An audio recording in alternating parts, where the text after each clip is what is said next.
Que Deus abençoe a sua vida, a sua casa, a sua família. Hoje eu quero trazer um assunto muito importante para a nossa vida. É um assunto que às vezes as pessoas evitam falar, mas é um assunto de grande importância e que é capaz de curar a nossa alma quando nós somos conscientizados da verdade ou então de coisas que a nossa mente jamais imaginou acerca do assunto. E o assunto que eu vou falar hoje é acerca da amargura. Liberte-se dela, em nome do Senhor Jesus. Sempre temos, às vezes, momentos em que, de acordo com cada temperamento, o jeito de ser de cada um, é claro que muitas vezes ficamos aborrecidos com outras pessoas ou com algumas situações, mas o que não pode é perdurar essas coisas e virar igual uma bola de neve. Nós precisamos nos libertar da amargura.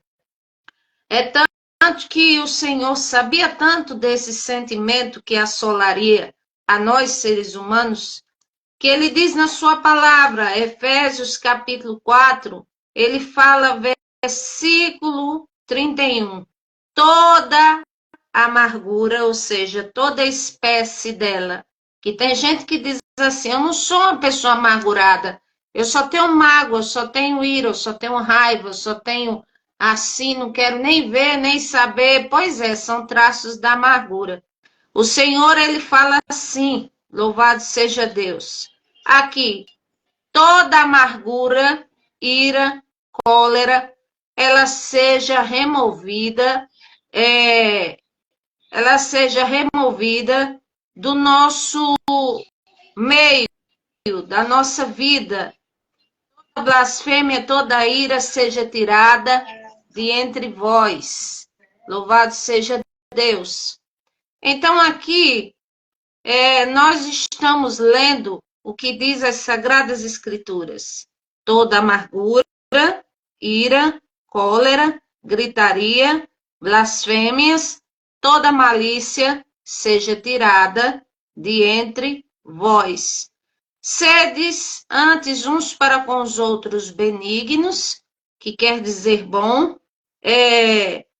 misericordiosos, perdoando-vos uns aos outros, como também Deus nos perdoou em Cristo. Também a palavra do Senhor está escrito aqui em Hebreus, capítulo 12, versículo 12 em diante, diz assim: portanto, tornai a levantar as mãos cansadas e os joelhos desconjuntados, e fazei veredas direitas para os vossos pés, para que o que manqueja se não desvie inteiramente, antes seja sarado, ou seja, precisamos nos levantar, não podemos nos colocar na posição de que vai pôr em risco a nossa própria vida, inclusive a espiritual.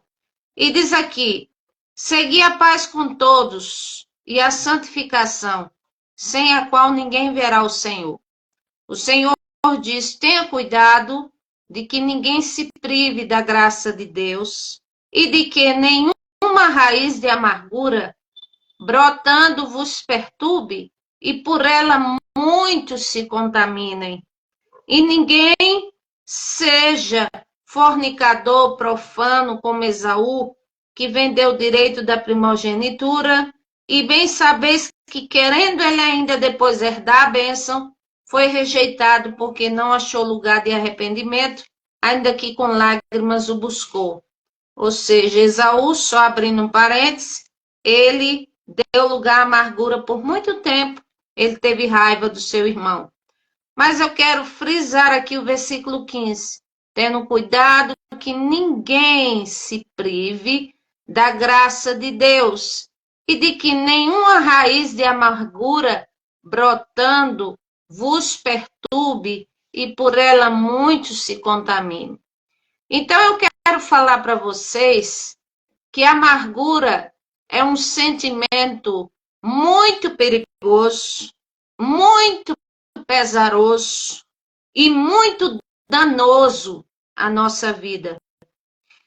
E ela é manifestada através das seguintes atitudes: raiva, ressentimento, mágoa, trauma, medo, a pessoa ser coagida, mas na verdade é a raiva reprimida, pessoas iracundas, a qual, como diz o pavio, digamos, de uma pequena faísquinha de fogo, uma pequena faísquinha, que às vezes sai da panela e às vezes ali quando está fritando alguma coisa, não faz mal, graças a Deus, a um botijão de gás. Mas ao iracundo, sim. Uma pequena faísquinha e é capaz do iracundo levantar a maior das contendas e dos porquês e vai e fere os outros emocionalmente, e não perdoa as pessoas e desconfia de tudo e de todos e faz uma guerra e vê as pessoas como inimigo do nada. O amargurado, ele traz à baila, quando não é um pensamento distorcido da realidade, é de uma coisa de 1900 e antigamente, de tantos anos ele vai e traz à mente, quer dizer, aí entristece quem está ao seu redor, entristece a ele mesmo, a esfera da casa, o ambiente fica pesado, e assim tira a paz de tudo e de todos. Então, o amargurado, às vezes, ele pratica um certo tipo de sarcasmo, vamos dizer assim, para se sentir 0,5 melhor, vamos dizer assim. Porque parece que ele se sente um trisco aliviado quando vê outros sofrendo por causa de um sofrimento que ele fez. Mas a realidade é que tudo que faz para descontar nos outros nunca o fará feliz, nunca o fará desfrutar o bem dessa vida, nunca, e além de receber a cota da má semeadura, a culpabilidade dessa pessoa diante de Deus, ela só aumenta. Infelizmente, só aumenta. Na medicina, a amargura ela é vista como um sentimento tão ruim para nós mesmos, para quem a preserva, que traz inúmeros diagnósticos de doenças. E eu vou falar só alguns: úlcera, gastrite, doença autoimune como, vamos dizer, artrite reumatoide, lúpus, essas coisas assim, Parkinson, porque Parkinson, embora alguns dizem que não tem um fundamento específico e outros têm, mas a realidade é que Parkinson, a pessoa acometida disso é porque ela acumulou durante a sua vida, deixou de ser ferida as emoções, ou seja, aquilo que veio e feriu, aí a pessoa acaba tendo Parkinson. Às vezes a amargura causa câncer. Às vezes ela se torna tão séria na vida da pessoa, mas tão séria, mas tão terrível, que ela causa câncer na vida da pessoa. Às vezes traz problemas nos ossos, e a Bíblia até fala sobre isso. Por quê? Porque a amargura também tem várias coisas que produzem amargura no ser humano. E uma delas, um traço assim de ciúme, de rejeição, de traição, essas coisas aí afetam os ossos. Afeta os rins, afeta. É a raiva reprimida, ou medo de tomar uma decisão, mesmo com raiva. Afeta os rins, afeta o sangue. E sem se falar muitas outras coisas. A pessoa amargurada nos relacionamentos, vamos dizer, quando eles não são duradouros, porque ninguém gosta de estar perto de uma pessoa rancorosa, Pessoa rancorosa, ela é assim, a gente diz, vamos ali no shopping, ela faz não. Vai passear, não. Tá assistindo alguma coisa, também não. Quer conversar, não. Tudo, não. Aí quer dizer, aí quem aguenta uma situação assim? Ninguém. Então a pessoa, ela se retrai. E no que se retrai, ninguém aguenta. Só Deus para aguentar. Então, quando não tem relacionamentos que não são duradouros, são terrivelmente tediosos, porque quem aguenta, aguenta o pato, porque só Jesus. Digamos, como chefe de uma empresa, externa a sua raiva, digamos, no grito ou no murro, já vem carrancudo, já vem iracundo, dá um murro na mesa, se ira facilmente, fica facilmente instável, por causa, às vezes, de um cisco. Isso é, se o cisco existe. Ou seja, a pessoa, como diz, ela nem processa as coisas na mente. Vem aquele ímpeto, vem aquela raiva, lembra alguma coisa de 1900 e antigamente, aí, de repente, essa pessoa explode. Então, uma pessoa rancorosa é uma pessoa que precisa de uma cura. E só Jesus, principalmente se não tiver o Senhor Jesus na vida, se tiver uma ira muito assim, vamos dizer que vai além da capacidade, é capaz de cometer um desatino. Então, por isso que o Senhor disse, você está em paz com todos, sem santificação. E se não pôr para longe a amargura, ninguém verá o Senhor. Outra coisa, aí eu já falo, eu falo aqui, falo de novo. Os maridos, às vezes, trabalham, a esposa está em casa.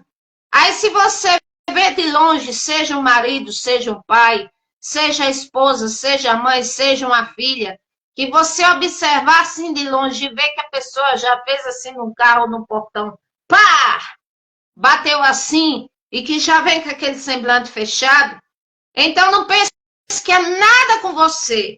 É porque se aborreceu na rua e aí você, para não pagar o pato, sai de perto. Deixa a atmosfera da casa em silêncio. Para a pessoa comer, para a pessoa sentar, para a pessoa descansar, para a pessoa ir assistir uma televisão quando quiser. E você se reserva num lugar para você ter paz, para você manter a paz e para outra pessoa estar com paz. Porque tem esposa que é assim, se o marido promete chegar de 1 hora, e se depende do ônibus, chega 1 ou 2 horas atrasado em casa, aí vai dizer, chegou essa hora por quê, hein? Eu esperei pro jantar, o jantar esfriou, aí o marido vai, aí olha, aí desconta nela, desconta nos filhos, desconta no jantar, joga prato, desconta no cachorro, desconta no gato, desconta no vizinho, começa a gritar, começa a se irar, porque a pessoa fez por onde incitar a ira de quem já vem com raiva. Essa é a verdade. Então, a pessoa precisa, às vezes, se colocar no lugar da outra, procurar entender a outra. E dizer assim, poxa, se eu tivesse um aborrecimento na rua, quando eu chegasse em casa, eu não queria falar com ninguém. Eu não queria saber de conta, eu não queria saber de problema, eu não queria ver a casa desarrumada, eu não queria ver os filhos sujos assim, sem tomar banho, eu queria ver a paz. Pronto. Então, se a gente começa a pensar assim, às vezes a gente evita muito problema. Porque eu digo a vocês que a amargura é o ápice da ira, é a manifestação da raiva. Aí a pessoa, ela nos relacionamentos é assim, aí grita, aí culpa a pessoa, aí às vezes é uma pessoa altamente ciumenta, tem a outra pessoa como propriedade, porque no passado às vezes teve decepções, ou foi traído, ou foi traída, ou então apronta, sabe, às vezes com aquele que não tem nada a ver apronta, mas na verdade é porque quer se ver livre dessa angústia, desse fardo pesado. Mas não é fazendo mal que vai se libertar do fardo pesado. Não é fazendo o que não deve que vai se libertar do fardo pesado. As emoções Como é uma pessoa amargurada? Primeiro, ela não tem gosto para nada. Ela não tem gosto para viver, ela não tem gosto para se levantar, ela não tem gosto para se arrumar, ela não tem gosto assim para ver o que tem de bom na vida, ela não tem gosto, vai trabalhar pro teu jeito, chega reclamando com o patrão, ou chega com a cara desse tamanho, aborrecido, zangado, zangada, trata mal os outros. Às vezes tem, porque gente rancorosa é assim. Gente rancorosa é assim. Mas se você lidar com uma pessoa assim, então você procura orar por essa pessoa, porque só Deus sabe ela o que ela passou. Então, quando é isso, é iracundo, é aquele semblante de ira, e não diz um A não, porque se você disser um A, você pode ouvir um B, um C, um D, e descontar tudo em você. E você, a ponto de você se sentir culpada, ou culpado. Mas não é nada disso. É porque simplesmente tem coisas que a gente faz na hora errada e aí a gente assume o quê? Assume consequências, vamos dizer assim, que não estava na espera do nosso intelecto, não estava preparado, de repente a gente se desestabiliza emocionalmente, porque nós precisamos estar estáveis. E às vezes é assim. Outra coisa, nas emoções, a pessoa rancorosa, ela é traiçoeira. Tem gente que não é traiçoeira? Tem. Aí ela procura, às vezes, se a pessoa fizer raiva a ela procura se vingar de um jeito, mas sabe de um jeito que a pessoa, o que for vingado, nunca mais esquece. Mas tem outros que são traiçoeiros, querem se vingar de uma forma a qual eu já disse, nem vai levar alegria, nem vai resolver o problema. Não é errada o pensamento de dizer se alguém aprontou comigo a moeda, eu pago pior, porque se pagar pior, vai para onde? Vai para a chave, vai para a cadeia, ou o próprio Deus vai lidar com isso. Então já temos sofrimentos demais. Então vamos pensar no lado positivo das coisas. Para a pessoa amargurada, eu quero dizer que para essa pessoa, tudo na vida é injusto. Tudo na vida, como diz, tudo é injusto, que o mundo só tem engano, que não tem nenhuma pessoa que presta, que nada o preenche, que, como diz, a pessoa é tão amargurada, tão desenganada, tão desiludida e tão desconfiada e tão aborrecida que a amargura vira até uma patologia na vida da pessoa. Ela se torna doentia. Essa é a realidade. É por isso que o Senhor vê tão seriamente que manda a pessoa ter cuidado, porque diz que a amargura ela tem poder de fazer o portador dela se privar da graça de Deus. Hebreus 12, versículo 15, que eu vou repetir. Tenha cuidado de que ninguém se prive da graça de Deus e de que nenhuma raiz de amargura brotando vos perturbe, porque traz perturbação, e por ela muitos se contaminem. É verdade. Quando não se... Já viu uma pessoa raivosa? Quando ela está no meio de outras, ela faz ou pessoas ficar com raiva também, ou ela faz pessoas perder a paz, ou ela faz assim pessoas ficarem perturbadas, angustiadas, assim o clima fica pesado, sabe? Porque aquela pessoa simplesmente ela está precisando de cura emocional, de cura, de lidar com um sentimento ruim e não sabe como. Então, o amargurado, ele se sente assim, totalmente acabada na vida. Essa é a situação. Não observa nada positivo que tem. Às vezes é uma pessoa bem-sucedida. Às vezes é uma pessoa que tem uma boa família. Às vezes é uma pessoa que tem alguém que ame na vida. Às vezes é uma pessoa, como diz, bem-sucedida. Mas para essa pessoa que é amargurado ou amargurada, nada na vida dessa pessoa não tem gosto. É como se fosse tudo sem gosto, entendeu? É como se não enxerga nada de positivo. É uma pessoa que é cheia dos porquês. Por que Deus me livrou? Por que Deus permitiu isso comigo?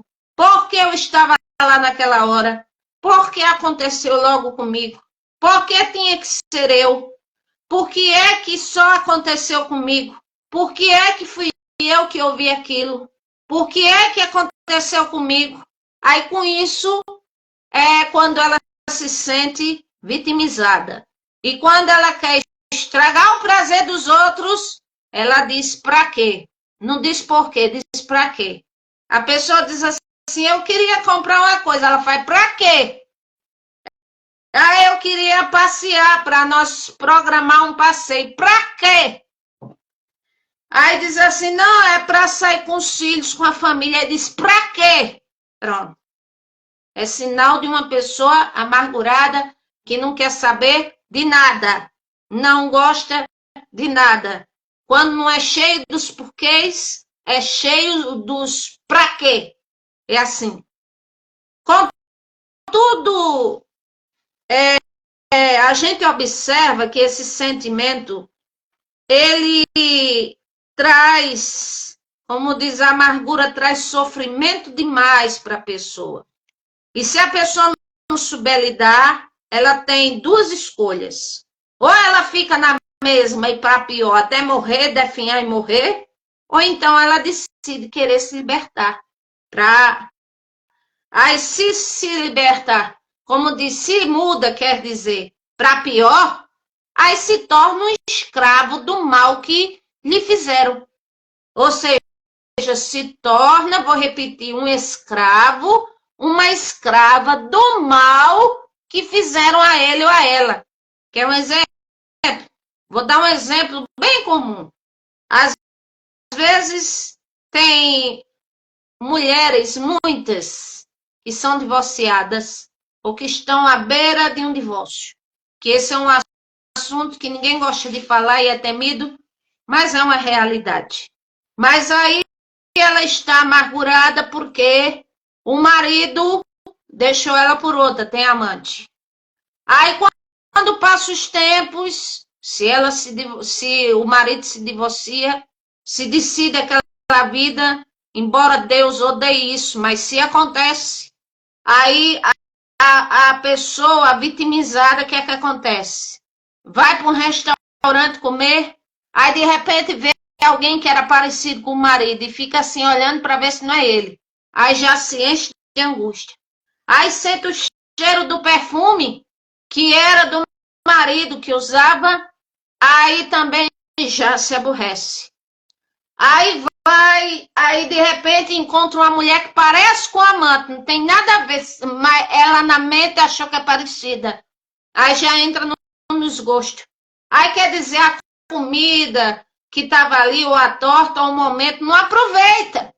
Aí fica ali na eterna amargura, se não sair dali chorando, e paga o prato que nem comeu e vai embora. Isso é o que acontece. Mas aí eu quero dizer que, como diz, é um sentimento terrível, uma situação, como diz, que pode até se transformar em pós-traumática, a amargura. Por quê? Porque a pessoa que passa por uma situação muito dolorosa e que vai além da sua estabilidade emocional, da sua inteligência, do seu raciocínio, da maneira de querer consertar as coisas, ela se sente assim. Quem já ouviu a frase popular das pessoas decepcionadas dizer assim: quando isso aconteceu comigo, meu mundo desabou. Pronto. Tem pessoas que falam esse termo, meu mundo desabou. Mas acontece que não é que seu mundo desabou, não é que o mundo desabou, é que, na verdade, você enfrentou uma situação, como diz, uma realidade que você enfrentou uma situação além do seu raciocínio, além digamos, da sua maturidade, além da capacidade de livrar. Mas lembre-se que, na verdade, a Terra, o planeta ainda existe e que você é um sobrevivente, uma sobrevivente, porque você está com vida.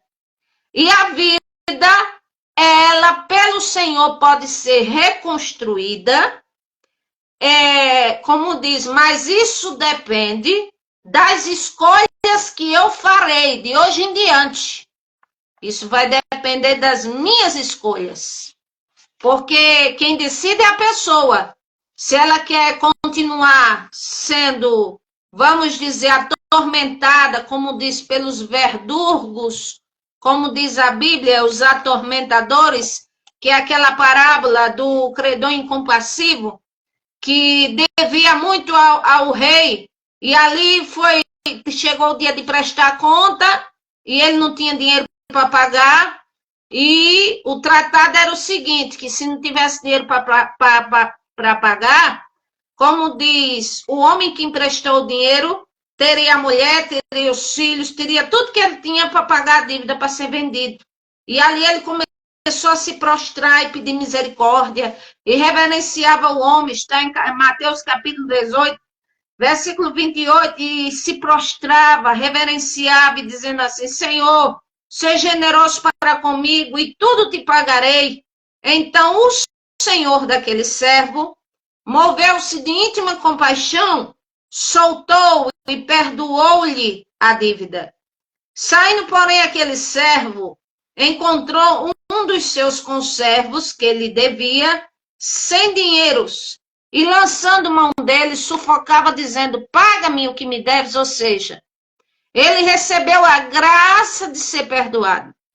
Mas ao invés dele praticar aquilo que ele tinha recebido, ele praticou aquilo que, como diz, o deixava culpado, que era a dívida que ia ser vendida a esposo, os filhos, e ao invés de ele ser compassivo com aquele que devia a ele, ele não foi como o Senhor foi. E aqui diz que o Senhor ficou sabendo de tudo isso. Aí diz aqui, então o seu companheiro, prostrando aos pés, rogava, dizendo, seja generoso comigo, e tudo te pagarei. Ele, porém, disse, não, vou colocar você na prisão. Vendo, pois, os conservos o que acontecia, contristavam-se muito e foram declarar ao seu senhor tudo o que se passava, e o seu senhor, chamando este servo, credor incompassível, na sua presença, disse, servo malvado, eu perdoei toda a tua dívida, porque tu me suplicaste. Não devia tu igualmente ter compaixão do teu companheiro, como eu também tive misericórdia de ti? Pois indignado o seu senhor entregou aos verdurgos, que do grego quer dizer o carrasco, o atormentador, como diz, até que pagasse tudo o que devia. Então eu quero chamar a atenção nesse versículo 34. Os atormentadores, ou seja, os verdurgos, a pessoa que anda amargurada, ela é muitíssimo faltosa em amor e em perdão.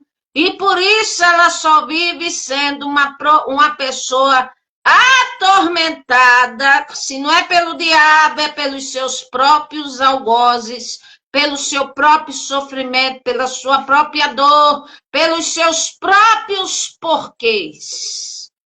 E aqui esse foi lançado na prisão, até que pagasse tudo que devia. Aí aqui diz versículo 35, assim também fará meu Pai Celestial, se de todo o coração não perdoares cada um a seu irmão as suas ofensas. Então, o caminho do perdão, aí tem gente que bate o pé e diz, não. Mas fique sabendo que você vai fazer o bem a si mesmo. Não é que os que fizeram mal a você, eles vão sair ilesos. Tem gente que eu ouvi essa semana pessoas dizer, cadê a lei do retorno? Aí eu digo, enquanto o que foi ofendido tiver ira e quiser que aqueles que magoaram seja fulminado, seja assim, que morra, que sofra, a ira humana não opera a justiça de Deus. E depois eu tenho que olhar meus próprios pecados também. Então, o melhor caminho para todas as coisas é perdoar.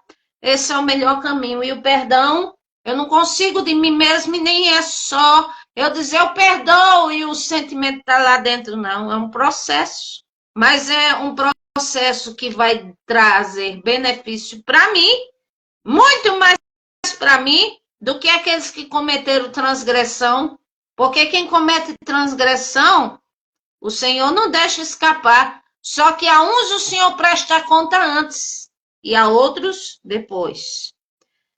E para finalizar, como diz, se a pessoa quer ser liberta da amargura, se não quer comprometer a sua salvação, se for uma pessoa, um servo de Deus ou uma mulher cristã, o que precisa fazer para começar a se libertar, que não quer mais ser assim? Em primeiro lugar, pedindo a Deus que arranque de você este fardo. Você precisa pedir a Deus para que arranque de você este fardo. E não pedir não é só uma vez, não. É pedir uma vez, 2 vezes, 3 vezes. Às vezes você vai começar com aquela oração seca.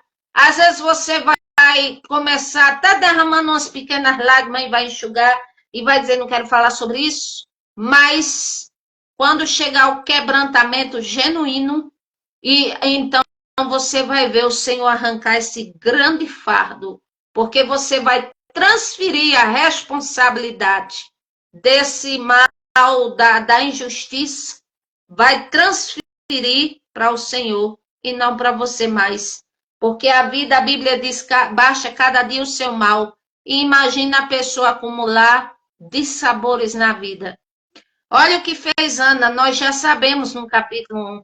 Aí alguém vai dizer, o que tem a ver a história de Ana com a amargura? Tem tudo a ver. Ana tinha muitos motivos para ser uma mulher amargurada.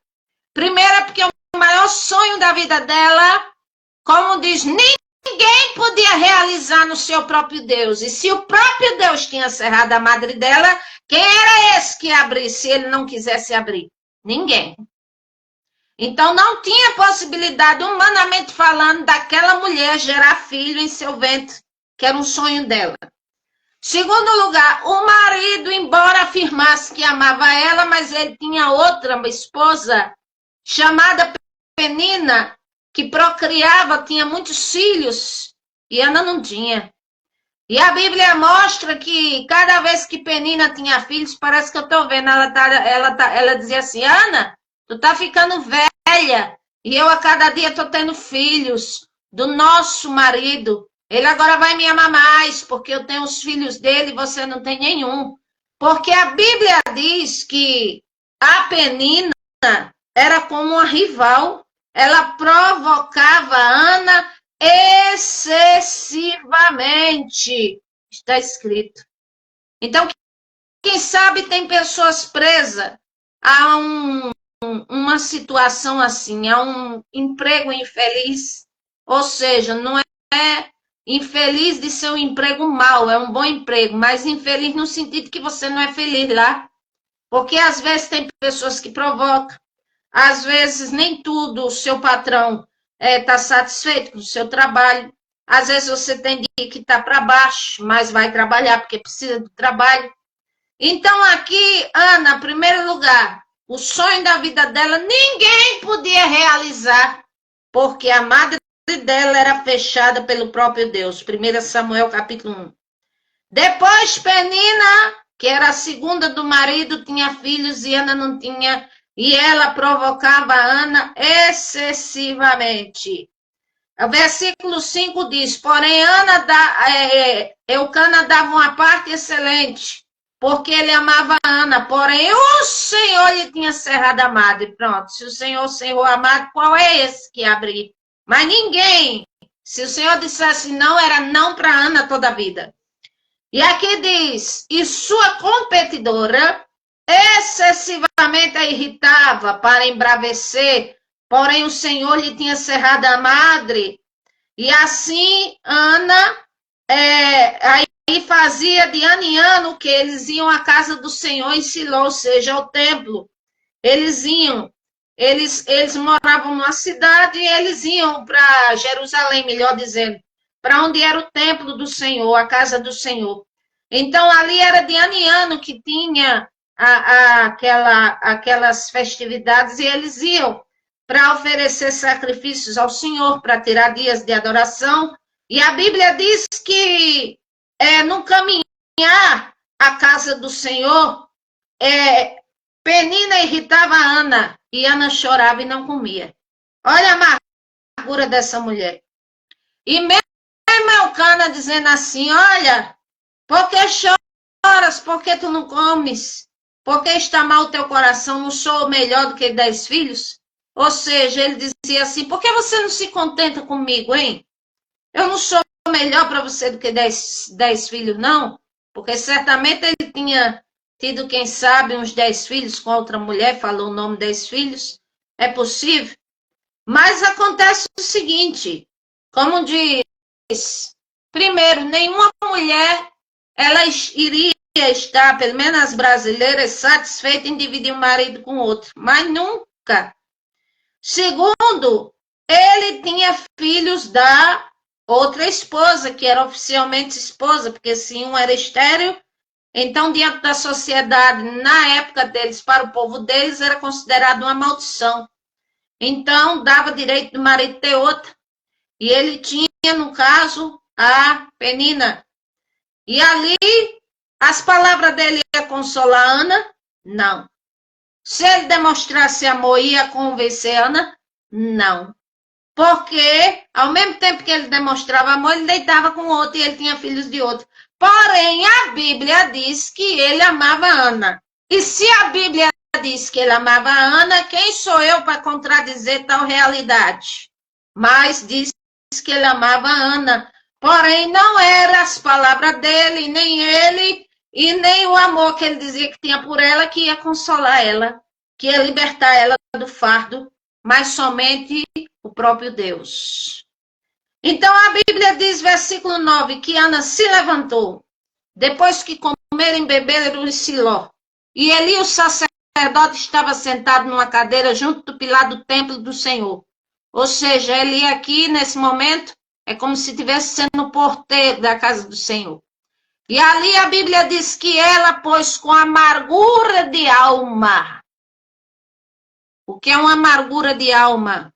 É uma dor emocional dilacerante, como diz, capaz de dilacerar, deixar em pedaços o coração, o psíquico. Ela com amargura de alma. O que é que ela fez? O que eu disse aqui, a primeira coisa que eu falei. Ela orou ao Senhor e chorou abundantemente. Porque para um amargurado chorar, a pessoa pode chorar se lembrar do sofrimento, mas geralmente por outras coisas não chora porque se endurece. Então aqui Ana ela chegou ao ponto de chorar abundantemente, ou seja, o quebrantamento que o Senhor queria que ela tivesse. A Bíblia diz que ela fez isso e eu disse que o primeiro ponto para a pessoa ser liberta da amargura é pedir a Deus que o Senhor arranque este fardo da sua vida. E ela chorou abundantemente. Depois ela fez um voto ao Senhor. Qual foi o voto que ela fez ao Senhor? Aqui diz: e votou um voto dizendo: Senhor dos exércitos, se benignamente atentares para a aflição da tua serva, e de mim te lembrares, e da tua serva não te esqueceres, mas da tua serva deres um filho varão, ao Senhor o darei por todos os dias de sua vida, e sobre a sua cabeça não passará navalha. Olha que voto atrevido. Mais atrevido do que alguém dizer assim: Se Deus me der essa bênção, eu vou dar um valor de 100 mil, de 50 mil, de tantos mil. Esse voto aqui é um voto para, como diz, não é um voto que qualquer mulher faria, não. É um voto que só mulher de Deus é que faria, de não ter nenhum filho, e se o Senhor desse para ser entregue num templo, para ali aprender as coisas de um sacerdote, que na cabeça dele não ia passar navalha. Só uma mulher muito de coragem e muito serva de Deus para fazer um voto dessa natureza, porque dinheiro nenhum paga uma vida, mas ela fez esse voto. E a Bíblia diz que ela fez mais. O que eu disse a vocês no início, que quando você orar pedindo a sua libertação, vai ter momento de você se sentir seca, igual uma vara seca. Ah, não senti nada. Aí vai ter um momento que vai descer um pouquinho de lágrima, você vai enxugar assim e vai dizer, eu não quero falar nesse assunto. Mas quando chegar o quebrantamento, como chegou em Ana, aí vai ser o momento em que o Senhor vai te visitar, vai arrancar este mal, essa angústia, vai curar as tuas emoções, vai te dar estabilidade emocional, vai te dar maturidade, vai abrir o teu entendimento e fazer muito mais que eu ainda vou dizer aqui. O Senhor vai fazer isso, se você crê e der lugar. Aí aqui diz mais que ela, além de fazer o voto, versículo 12, ela perseverou em orar perante o Senhor. Ela não só orou e fez o voto e saiu e se mandou, não. Ela perseverou em orar diante do Senhor. E a Bíblia diz que ali, como diz, era o sacerdote, mas nem sempre assim, se tinha o discernimento. Ele estava assim olhando para Ana, e a dor dela era tão grande que ela gesticulava com os lábios, porque ela orava no seu interior e chorava, e ele entendeu que ela estava embriagada. Aí acontece que enquanto ela chorava, porque ela orava no seu coração, aí ele teve por embriagada e disse, ela, versículo 14, disse, ei mulher, até quando estarás embriagada, hein? Aparta de ti o teu vinho. Aí eu digo, mas que situação. A mulher sofre anos e anos. Compartilha o marido com outra porque é obrigada. Vê a outra ter vários filhos. O marido dava a melhor porção, tentava consolar, mas não tinha nada que realizasse o sonho dessa mulher. Essa mulher toma a decisão de orar ao Senhor e chorar abundantemente. Ela fez um voto ao Senhor e para completar, como diz o sacerdote, diz assim, mulher, sai daqui que tu tá embriagada, tu não respeita a casa de Deus, não. Mas que situação essa moça passou? Que se ela, mas eu digo a vocês, se ela tivesse se aborrecido com o sacerdote, ela poderia ter perdido a bênção. Fique sabendo que durante o seu processo de querer se libertar da amargura, pode acontecer alguns tipos de coisa que venha a querer te tirar do sério, como fez aqui, aconteceu com Ana. Ou para te deixar mais para baixo do que nunca. Mas eu digo a você, desde já, ande precavido, saiba entender a situação e responda não com sarcasmo, não com a moeda pior, mas sinceramente, à altura da situação para a glória de Deus. E ali, como diz, a provação, ela cai por terra e você é promovido e promovida. Ana disse o quê? Ela respondeu e disse, versículo 15, não, Senhor meu, eu sou uma mulher atribulada de espírito. Eu não tenho vinho, não tenho bebido vinho, nem bebida forte.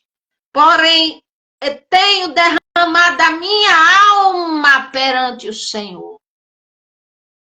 Foi a verdade dela. Ela disse, não, eu tenho... Em outras versões, ela diz, eu tenho falado ao Senhor dos meus desgostos até agora. Aí o sacerdote sacerdote, aí ela disse mais, não tem a tua filha, ou tua serva como filha de Belial, ou seja, Belial era um falso deus, e chama a filha de Belial, o nome Belial do hebraico quer dizer desocupado, quer dizer errante, quer dizer assim, vamos dizer, em outras palavras, vamos dizer, como o Senhor disse a Caim, errante, para não dizer outro nome.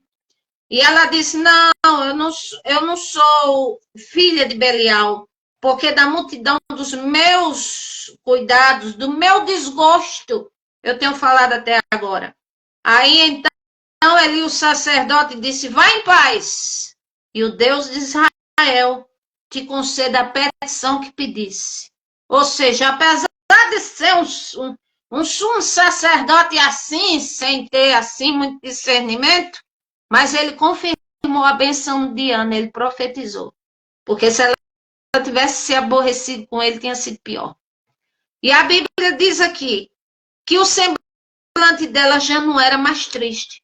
Ele disse, vai em paz e que o Deus de Israel te conceda a petição que pediste. E a Bíblia diz que ela, como diz, ela foi o seu caminho, comeu e o semblante já não era mais triste. Versículo 29, 19. E levantaram-se de madrugada, adoraram ao Senhor e voltaram e vieram à sua casa, a Ramá. Eles saíram de Ramá para Jerusalém. E Eucana entrou a Ana, sua mulher, e o Senhor se lembrou dela. E ali o que acontece? Ela vai, tem o filho, e quando deixa o menino desmamado, ela cumpre o voto dela, viu? Um voto muito ousado, um voto forte, que é de causar admiração e dizer assim, 10 homens não fariam um voto desse assim, tão forte como essa mulher. E ela volta ao templo, e no versículo 27 ela diz, por esse menino orava eu, e o Senhor me concedeu a minha petição que eu tinha pedido, pelo que também ao Senhor eu o entreguei por todos os dias em que ele viver, pois ao Senhor foi pedido, e ali adorou ao Senhor. Ou seja, ela entregou o filho aos cuidados do sacerdote Eli, para que aprendesse as coisas de um sacerdote, servisse ao Senhor. E ali ela só via esse filho de ano em ano, é que ela via esse filho. Depois ela vai de lá da boca, ela canta, ela se alegra, ela já não tinha mais aquele fardo, aquela angústia, aquele desgosto na sua vida, porque o sonho do coração dela o Senhor tinha realizado. E outra coisa, mais adiante, aleluia, o Senhor deu a ela o quê? Deu a ela mais 5 filhos, está escrito, mais 5 para a glória de Deus. Ela não ficou sozinha. O Senhor deu a ela mais 5 crianças. Diz aqui no capítulo 2, diz assim, o versículo, como diz, 20. Eli abençoava Eucana e a sua mulher e dizia, o Senhor te dê semente desta mulher, pela petição que fez ao Senhor, e voltava para o lugar. E visitou o Senhor a Ana, e concebeu e teve 3 filhos, homens, e 2 filhas. Glória ao nome do Senhor. E o jovem Samuel crescia diante do Senhor. Louvado seja Deus. Então, essa era uma mulher que queria, porque queria deixar de ser amargurada, e de amargurada ela se tornou vencedora. Como diz, de sentir-se assim numa situação sem jeito, o Senhor operou um milagre. Além de dar Samuel, deu mais 3 filhos homens e 2 filhas mulheres. Louvado seja o nome do Senhor. Para quem não podia ter nenhum, o Senhor deu 6.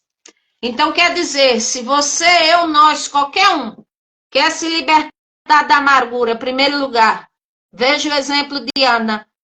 Peça a Deus insistentemente que arranque de você este fardo. Segundo ponto, deseje ser uma pessoa melhor a cada dia. Quando eu falo uma pessoa pessoa melhor não é em conquistas, não é em riqueza, não é dando a volta assim por cima, a roupa melhor. Eita, é assim, não é desse jeito não, é o interior melhor. O interior, seja uma pessoa melhor no seu interior. Observe que a monstruosa amargura, como diz, você alimentou muito ela, deu muito poder a ela, e ela cresceu tanto e você se tornou tão infeliz, e você, como diz, teve uma vida tão amarga, e já é tempo de dizer a ela, chega. Chega! Quarto ponto, analise seu sofrimento. Ah, mas eu vou me torturar? Não. Você vai analisar o seu sofrimento e vai extrair dele algum aprendizado bom. Aí alguém pode dizer assim, eu fui traída pelo marido, a amante me deixou, ele mostrou a amante, disse que era melhor do que eu, que é que eu posso, como diz, extrair de bom nisso? Extrair de bom é que você sobreviveu, é que o Senhor tem cuidado de você e que você, como diz, vai ter uma vida muito melhor de hoje em diante. Vai poder aconselhar outras que passarem pela mesma situação. Vai poder arrancar, vamos dizer, psicologicamente, um gigante da mente de certas mulheres e lançar fora. E dizer, se isso acontecer, você ore. Se isso acontecer, como diz, não foi por você, foi permissão do Senhor. Então, como diz, o Senhor odeia esse tipo de coisa, mas se aconteceu, você é uma vida e você não é culpada. Ou não é culpado. Ou seja, vai poder aconselhar outros, ser professora, professor de outros, do seu sofrimento, quando nós tiramos bons aprendizados. Deixamos de ver um infortúnio, deixamos de pensar que aquela pessoa está feliz com a outra e eu estou morrendo, pagando pato, quero suicídio, se aquilo, mas nunca, minha gente, nunca. Sua vida pode ser tão melhor que você nem imagina. Aqui, outra coisa, não esqueça que todos erram. Ah, mas eu jamais faria isso. Eu digo, é melhor estar calado ou calada. Ah, mas esteja calado ou calada, porque se não erra num ponto, erra no outro. E se diz que jamais faria, às vezes erra no mesmo ponto. É melhor estar calado e calada. Não esqueça, apenas conscientizado, conscientizada de que todos erram numa determinada hora. Não se esqueça de que todos sofrem. Ah, mas eu duvido uma pessoa sofrer como eu já sofri. Oh, você duvida? É porque você não percorreu o mundo para ver, digamos, os nossos irmãos humanos que têm o mesmo sangue humano, passando fome, às vezes sendo queimados, não tem casa, não tem braço, não tem perna, às vezes são gêmeos assim pegados um no outro, e você ainda acha a sua vida pior? É porque você não observa o mundo. Está tão intrinsecado em si mesmo que se esqueceu do mundo. Devia dar glória a Deus por ter braço, perna, trabalho, por ter, como diz, poder pagar um aluguel ou já ter uma casa própria, não acha? Pois é.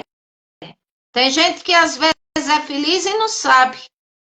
Aqui, não esqueça também que um fato ou vários que te fizeram infeliz não devem estragar a tua vida por completo.